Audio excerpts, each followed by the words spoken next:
Hello everyone and welcome back to Lucy Town Designs. Today I would like to talk about this quilt. It was made by my great-grandmother, who this channel is dedicated to. Grandma made this quilt no later than the early 1980s. I say that because I was born in 1986 and I grew up underneath this quilt. Sleeping underneath this quilt. One of the reasons that I have this quilt in my studio is that unfortunately I do need to repair quite a bit of it. There's about 18 blocks that I need to repair. This is one of the better ones, but it is just so worn that unfortunately I don't really have much of a choice other than to repair it. And because of the way the batting is, the original batting, I think I need to rebat the entire quilt. The way that I think that I am going to be doing this, and this is after I've attempted to make some repair blocks.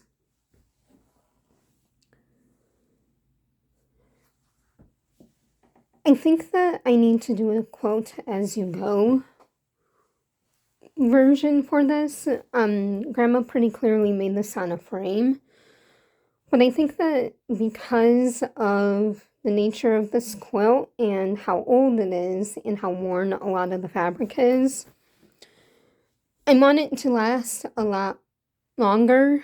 I want it to last another 50 years if possible. And some of the quilting is also starting to come out. Some of the quilting stitches, just because of how old it is and how worn it is. I think that it would just be a lot better if I did it right the first time. So what I am going to do, and this is a practice quilt that I've started with the same design, or the same quilt block design. I'm going to do this center strip here, so you can see right here how that was sewn in. So this is how it's coming along on mine. So you measure the center strip to be the width of your quilt block, and then the sashing strip to be the length of the quilt block plus the center strip. And this is working out pretty well. I think though that just given the nature of some of the repairs and how old it is, I need to do a quilt as you go for this one as well, and replace all of this white background material. I will leave as many of the quilt blocks as possible in place, but I think that this way it will just be a lot better.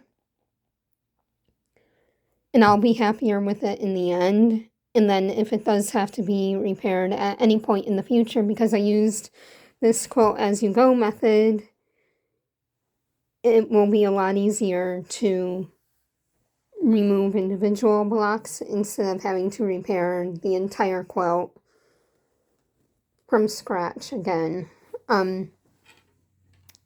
This is the state of some of the blocks that I have already removed.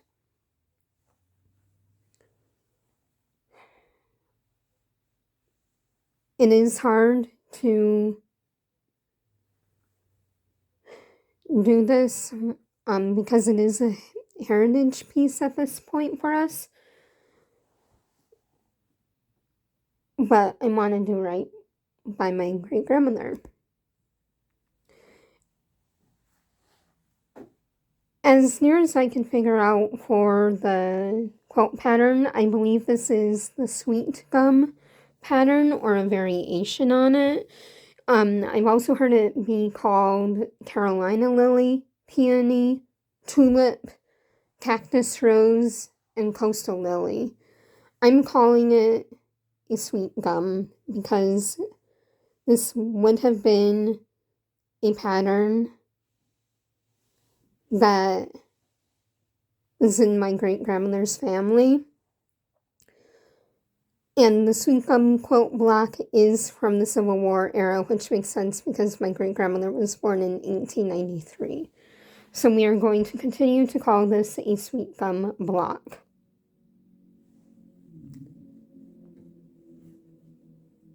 Thanks for watching.